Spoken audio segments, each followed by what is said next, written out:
പ്രിയമുള്ളവരെ, സീക്ക് സ്പോർട്സിൻ്റെ ഒരു പുതിയ വീഡിയോയിലേക്ക് എല്ലാവർക്കും സ്വാഗതം. കഴിയുമെങ്കിൽ ചാനൽ ഒന്ന് സബ്സ്ക്രൈബ് ചെയ്യുന്ന കാര്യം ഒന്ന് പരിഗണിക്കുക. നമുക്ക് വാർത്തയിലേക്ക് കടക്കാം. പാകിസ്ഥാൻ ക്രിക്കറ്റ് ബോർഡിൻ്റെ സെലക്ഷൻ്റെ കഴിവുകേടോ അല്ലെങ്കിൽ കളിക്കാരുടെ ക്ഷമതയില്ലായ്മോ കാര്യശേഷിക്കുറവോ എന്നറിയില്ല. ഏതായാലും കലികാലം തന്നെയാണ് അവർക്ക് എന്ന് തന്നെ പറയേണ്ടി വരും. 29 വർഷങ്ങൾക്ക് ശേഷം സ്വന്തം മണ്ണിൽ നടന്ന ചാമ്പ്യൻസ് ട്രോഫി എന്ന ICC ഈവൻറ്റിൽ തോൽക്കുന്നു. ആറ്റിറ്റ്യൂഡ് മാത്രമേ ഉള്ളൂ, കളിമികവൊന്നുമില്ല എന്ന് വീണ്ടും വീണ്ടും അവർ തെളിയിക്കുന്നു എന്ന വിമർശനങ്ങളും അവർ കേട്ടുകൊണ്ടിരിക്കുന്നു. ഇതിപ്പോൾ സൗത്ത് ആഫ്രിക്കൻ ക്രിക്കറ്റ് ലീഗിൽ അപേക്ഷിച്ച എല്ലാ പാക് താരങ്ങളും അൺസോൾഡ് ആയിരുന്നു. നേരത്തെ വാർത്തയായിരുന്നു. ഇതിപ്പോൾ ഇംഗ്ലണ്ടിലും അതുതന്നെയാണ് സംഭവിച്ചിരിക്കുന്നത്. കോടികൾ ആഗ്രഹിച്ചു ചെന്ന ഒറ്റ പാക് താരത്തെ പോലും, അതായത് ഒറ്റ വനിതാ താരങ്ങളെ പോലും ഇംഗ്ലണ്ട് ക്രിക്കറ്റ് ലീഗിൽ എടുക്കുവാൻ തയ്യാറായില്ല. ആരും ഓപ്ഷനിൽ എടുത്തില്ല എന്നതാണ് സത്യം.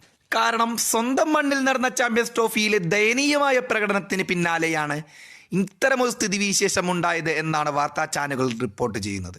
ഇംഗ്ലണ്ടിലെ ആഭ്യന്തര ക്രിക്കറ്റ് ടൂർണമെൻ്റായ ദ 100ൽ രജിസ്റ്റർ ചെയ്ത പാക് താരങ്ങളെ സ്വന്തമാക്കാൻ ആരും എത്തിയില്ല. 50 പാക് താരങ്ങളാണ് പുരുഷ വനിതാ ടൂർണമെൻറ്റുകളിൽ അവസരത്തിനായി പാകിസ്ഥാനിൽ നിന്ന് രജിസ്റ്റർ ചെയ്തത്. 45 പുരുഷ താരങ്ങളും 5 വനിതാ താരങ്ങളും അടുത്ത സീസണിൽ കളിക്കാൻ ഡ്രാഫ്റ്റിൽ വന്നു. പക്ഷേ ഓപ്ഷനിൽ ഒരു ടീം ഇവരെ വാങ്ങാൻ തയ്യാറായില്ല. സീനിയർ ടീമിലെ താരങ്ങളായ ഇമാദ് വാസിം, സയീം അയൂബ്, ഷദബ് ഖാൻ, ഹസൻ അലി, നസീം ഷാ തുടങ്ങിയ താരങ്ങളും ലിസ്റ്റിലുണ്ടായിരുന്നു. എന്നാൽ കോടികൾ പ്രതീക്ഷിച്ചെത്തിയ താരങ്ങൾ ആരാലും വാങ്ങാതെ നാണം കെടുകയാണ് ഉണ്ടായത്. വനിതാ താരങ്ങൾക്കാകട്ടെ സമാന അവസ്ഥ തന്നെയാണ് ഇംഗ്ലണ്ട് ക്രിക്കറ്റ് ലീഗിൽ നേരിടേണ്ടി വന്നത്. കഴിഞ്ഞ സീസണുകളിൽ ഇംഗ്ലണ്ട് ക്രിക്കറ്റ് ബോർഡിൻ്റെ ഉടമസ്ഥതയിലുണ്ടായിരുന്ന ടീമുകളെ പിന്നീട് സ്വകാര്യ മേഖലയിലേക്ക് മാറ്റിയിരുന്നു. ഇതിൻ്റെ ഭാഗമായി ദി 100ലെ 8 ടീമുകളിൽ 4 IPL ഫ്രാഞ്ചൈസികളുടെ കയ്യിലെത്തി. ഇന്ത്യൻ ഉടമകൾ ടൂർണമെൻറ്റിലെത്തിയതും പാക് താരങ്ങളുടെ പുറത്താകലിന് കാരണമായിട്ടുണ്ട് എന്നാണ് വിലയിരുത്തൽ.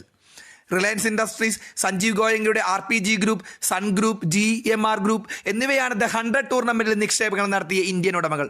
നേരത്തെ ഇവരുടെ ഉടമസ്ഥതയിലുള്ള ദക്ഷിണാഫ്രിക്കയിലെ 2020 ടൂർണമെൻറ്റിലും ഒരു പാകിസ്ഥാൻ താരത്തിനും അവസരം ലഭിച്ചിരുന്നില്ല.